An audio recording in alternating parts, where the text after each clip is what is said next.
The benefit of putting a special needs trust in a will or a living trust is that it's more flexible. You can learn about wills and living trusts in some other videos in this series. But the benefit, again, of a special needs trust in something like a will or a living trust is that it is very flexible and it's changeable. We don't know what the law is going to be 20, 30, or 40 years from now. We don't even know what it's going to be next week.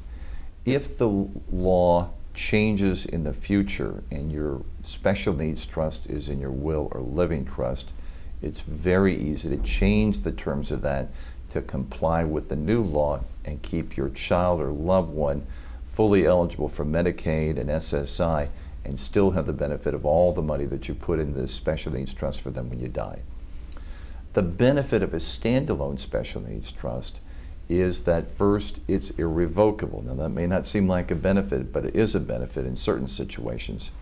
If mom and dad, grandma and grandpa, uncle and aunt, a family friend want to put money aside now for that special child, or maybe grandma and grandpa want to put some money in their will or living trust for the special child, but they don't want to go to the expense or hassle of setting up a special needs trust, a standalone special needs trust is a perfect device to use.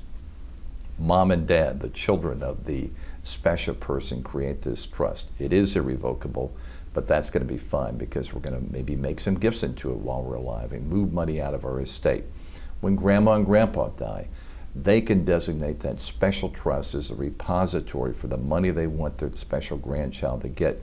The money in that special needs trust is fully available for that special child, but won't disqualify them. Now, this is an irrevocable trust. What if we need to change it? Well, when we do irrevocable trust, the best thing to do is include a provision that allows for the appointment of somebody called a trust protector.